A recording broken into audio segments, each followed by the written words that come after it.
Welcome to the Selling in the Motor Trade podcast, in association with symcotraining. This is the weekly podcast where we share best practice, tips and ideas on how to sell more cars, improve your service department, and generally put more profit into your dealership or dealer group. I'm your host, Simon Bowkett. Now, some of you probably already know me as Skippy. I want to start by saying thank you for taking the time to listen to this podcast.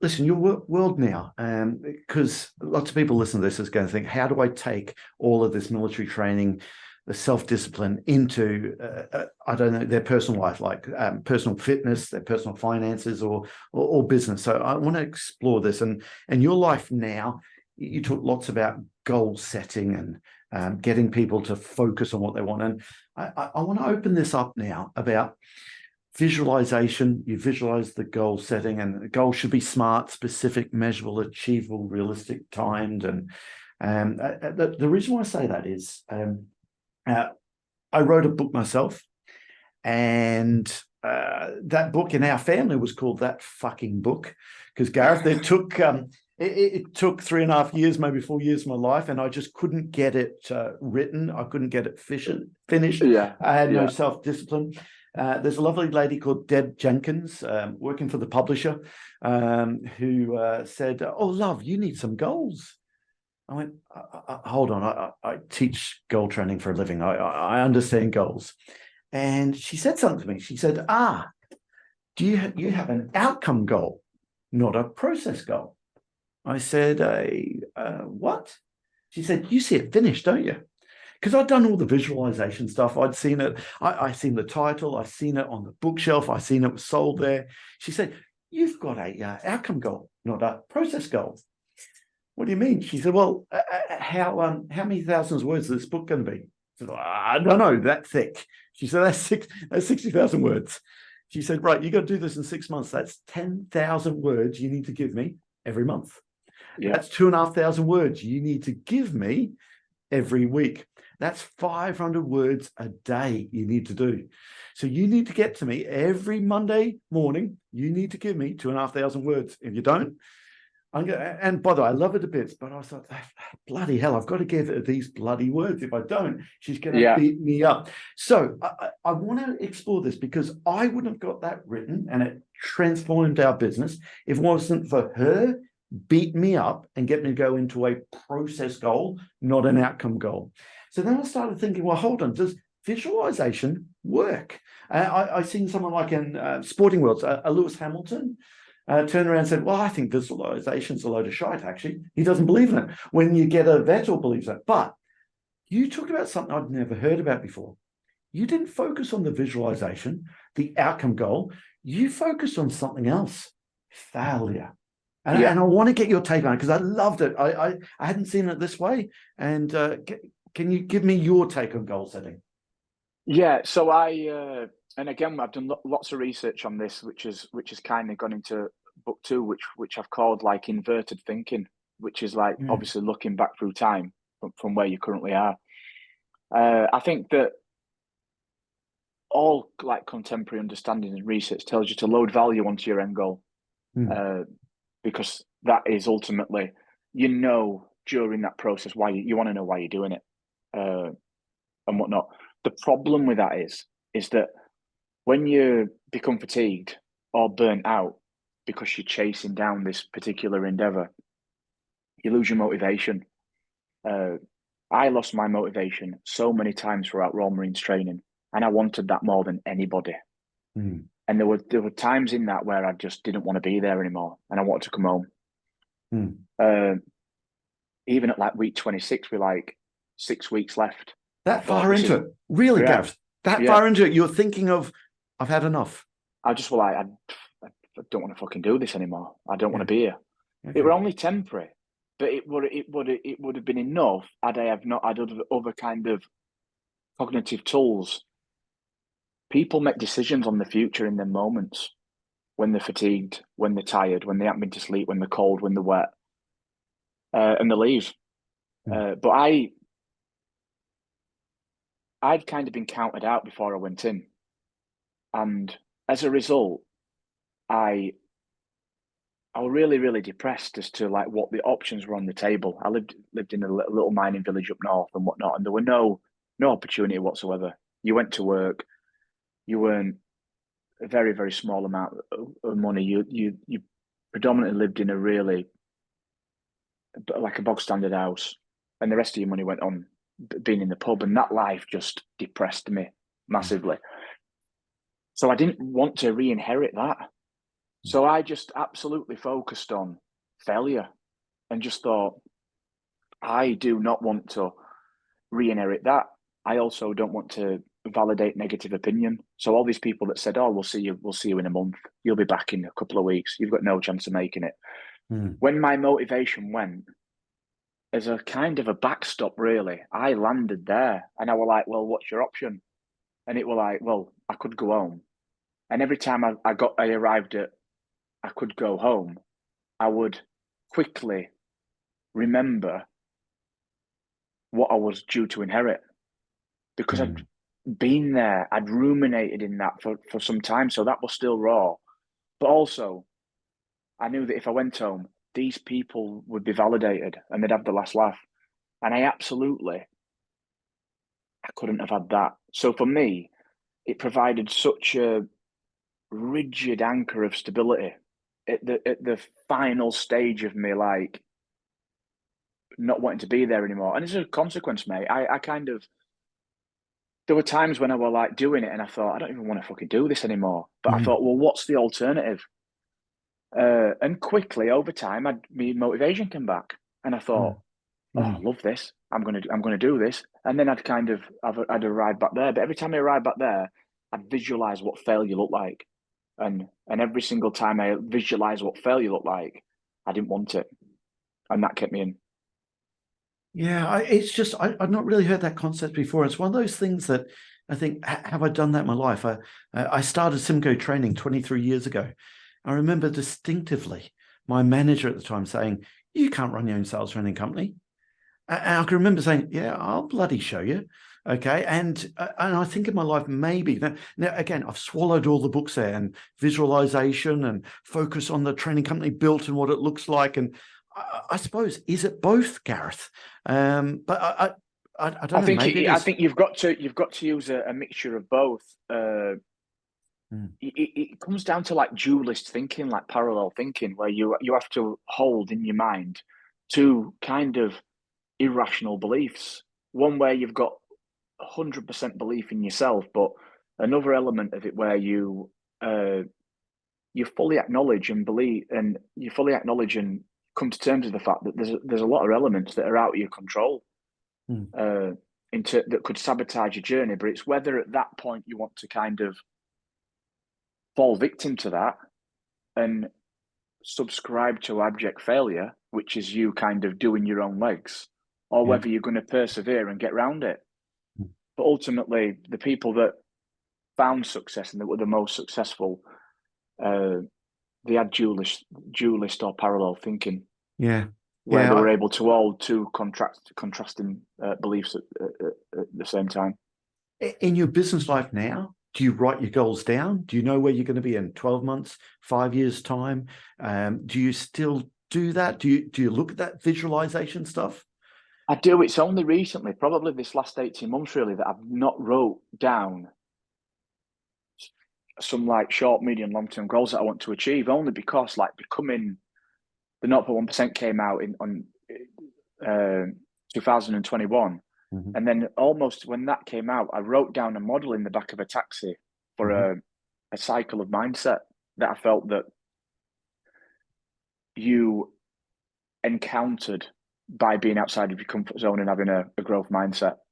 So I've been working on that for the past nearly 3 years, and that's coming out next year. But that's kind of all consumed me. So I've been like kind of on this journey of getting a publishing offer, getting a deal, writing the damn thing, and then getting it out. So I think once that's probably done, which is due to be final drafts due in December, I'll start writing down some goals that I want to kind of take down as again in next year and the years to come.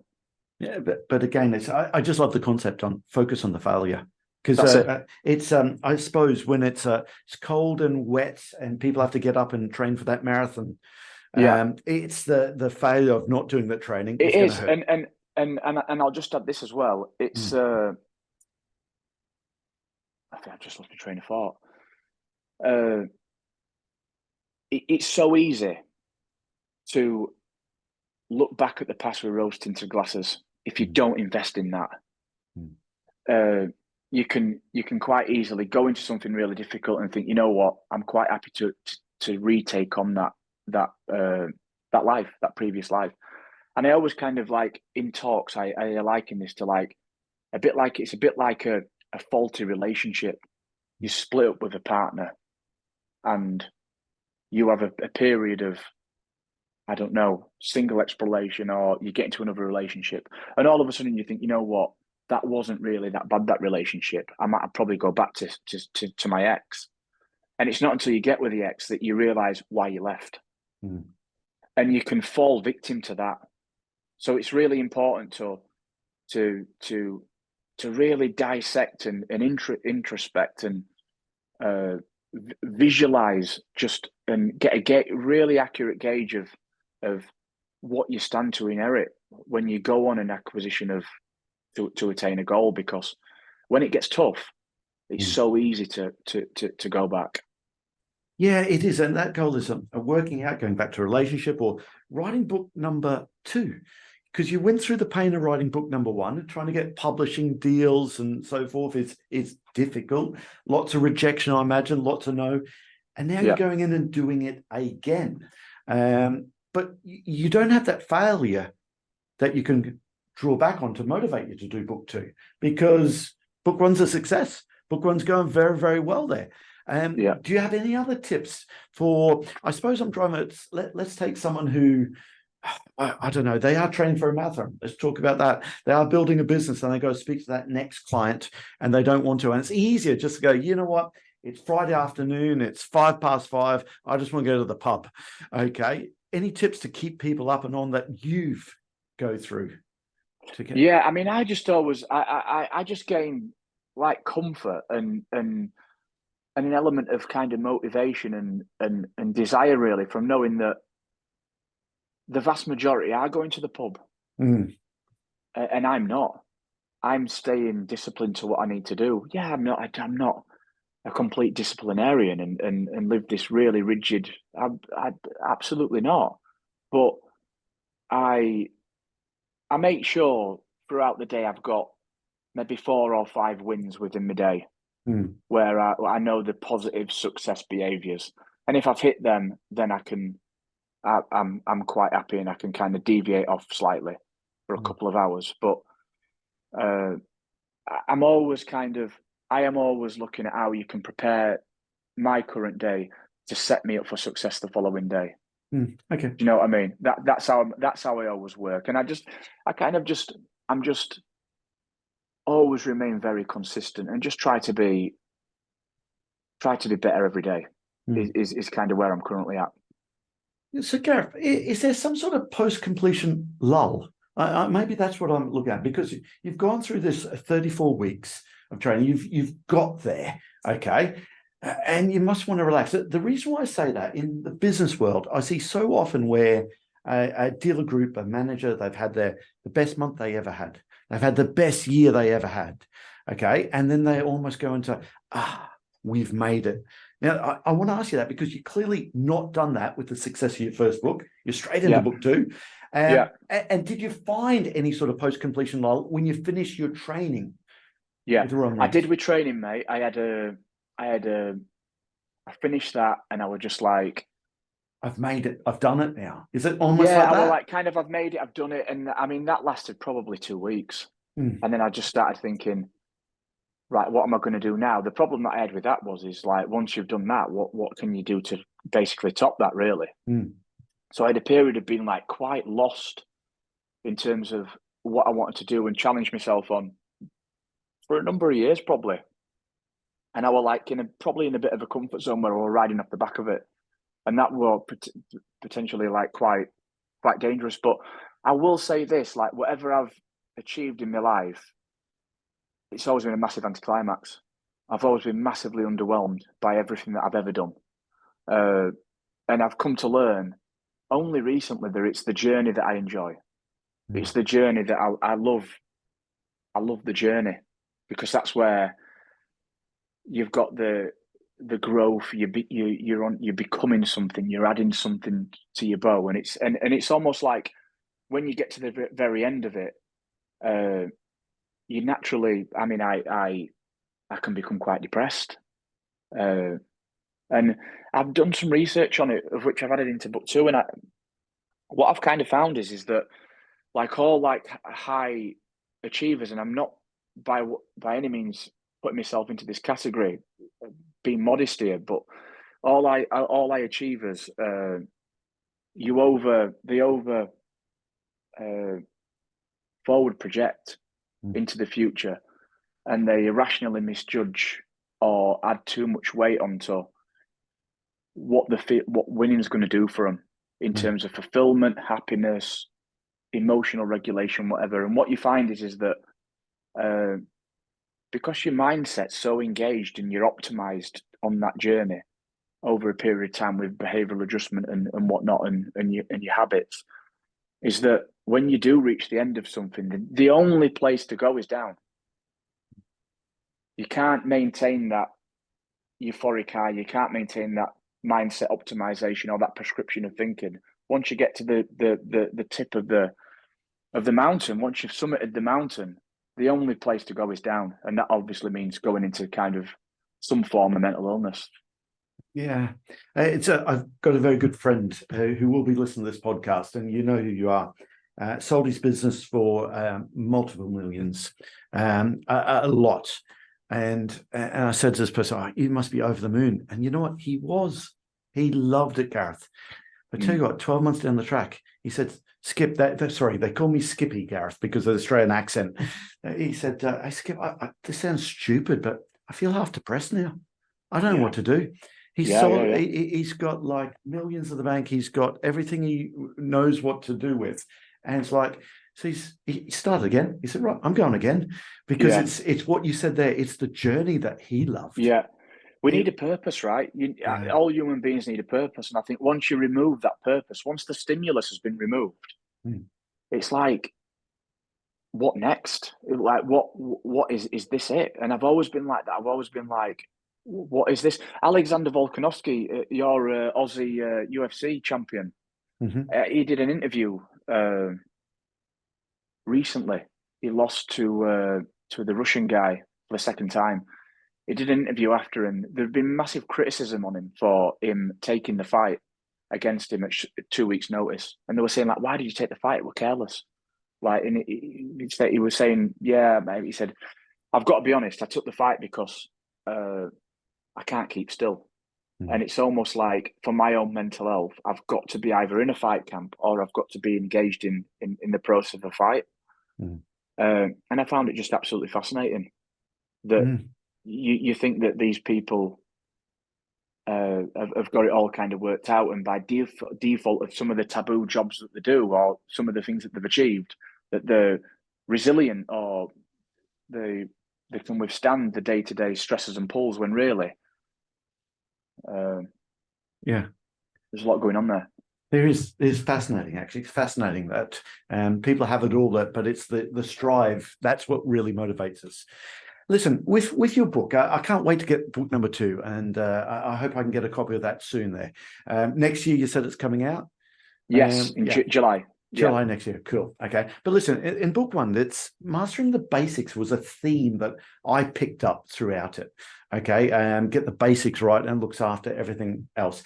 Can I ask you, is there any examples in your post-military career that your mindset and get the basics right has really helped you? And maybe in your training organization, your keynote speaking that you're doing, the clothing line, is there any examples that you have there that has really set you up in good stead?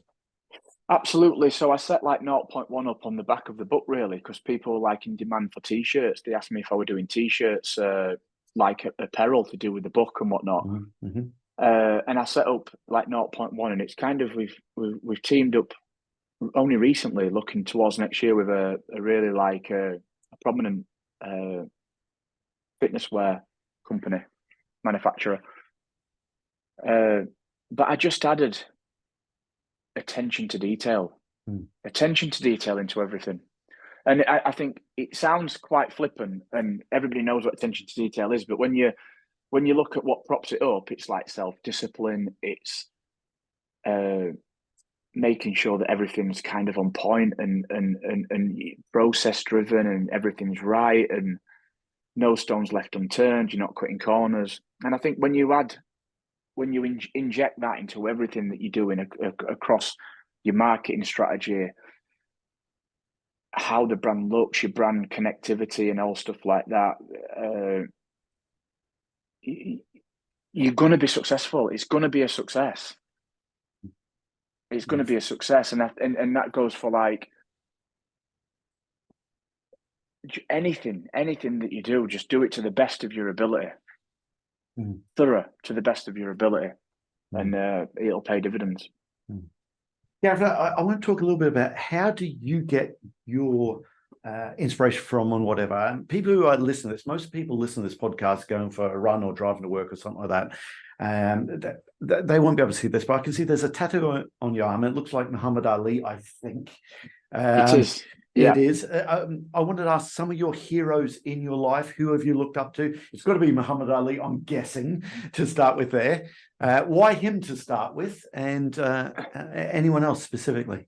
Yeah, I mean, Muhammad Ali, it was nothing to do with boxing, really. It was just his. I just loved how he believed in something, and he wasn't willing to like be anything other than what he believed in, and he stuck so strongly to that he lost everything and got put in jail. And I just really love that, like that example of just being yourself and sticking to what you believe in, and just knowing that, having that confidence in knowing that this is me. Do you know what I mean? And I'm going to be me. And regardless of what anybody else is saying, I'm not going to fall victim to social pressures and stuff like that. So I really love that, and that's why I got the tattoo, because I just thought that it's just to remind me sometimes that when you do get a bit of negative kind of opinion, which sometimes the book does draw and stuff, and when you stick your head above the parapet, basically, and you step outside of your comfort zone, you open yourself up to various opinions and whatnot. And it's just for me to say that, look, it's cool, it's all right, it's exactly where you should be. I'm glad you said that. I look at the Amazon reviews on our book out there. I'm sure you do the same thing. And it's like there's so many lovely comments everywhere, and it's like 5 stars everywhere. But you home in on that one of them, and they say, I'm chapter 8 when he said he did that, and I didn't like that because I did that with a customer, and I said that's not feasible, how flexible, it didn't work for me. And why do we focus on that one thing? Do you do the same thing? Yeah, I did do, mate. I've become really you're good at really not looking at them? desensitized to it now. Although I did get one. I had a look the other day, and there were a 1-star review, and it said Gareth's monotone voice killed the audiobook. Is haphazard and lame psychology, which is echoed from the other reviews in here, which nobody had said that. And the psychology got sent to the Open University and was checked off by a professor and a doctor. So, like, I don't know what you've been reading, but I thought I'm going to own it. So I copied and pasted it. You owned it, yeah? Stories, on Instagram, and I just put, you know what, this would have killed me 2 years ago, but don't let this stop you from like stepping outside your comfort zone and going for it, because if that's going to stop you, you can forget it. Yeah, I spoke at the Australian Automotive Dealers Association conference. I don't know, must have been 3,000 people there. Patrick Tessier invited me down to speak there many times. And I remember I had a glowing reviews from everyone. There's one guy said, I come and paid good money for this, and I didn't learn anything from that. And it was a 1-star review. I didn't sleep that night. I thought, what's this all about? Okay.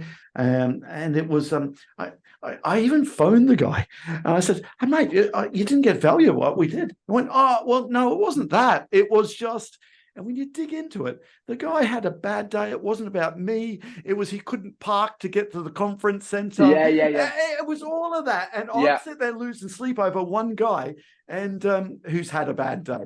I tell you what, there's a brilliant kind of, I think it's like a 7-stage post that this mindset account posted on Instagram. And it's about a professor that worked at a school, I think it's in America.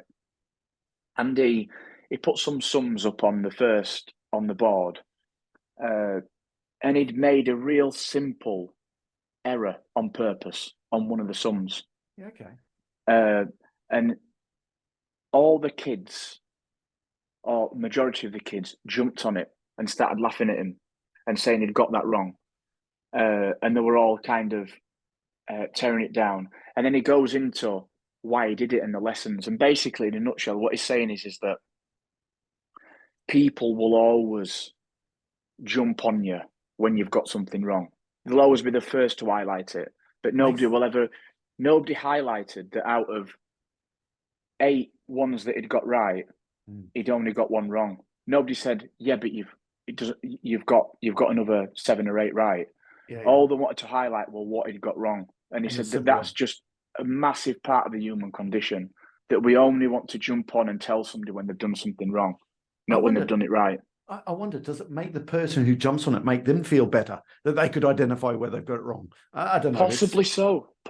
Whether it's just this inner kind of validation that we need, that we got it right and they didn't. Hey, Gareth, listen, I know we both believe we're a product of our environment, and a good friend, Jason Graham, we both know he's brilliant. We talked about so many of the books that we've both read and that really changed my life. Can I ask you, are there any books or maybe podcasts that you've listened to, that you've read, that's really helped change your life, that you'd like to recommend?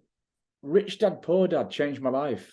I remember I'd never really read a book from cover to cover. Well, I hadn't until I read that. And I read that, when was I?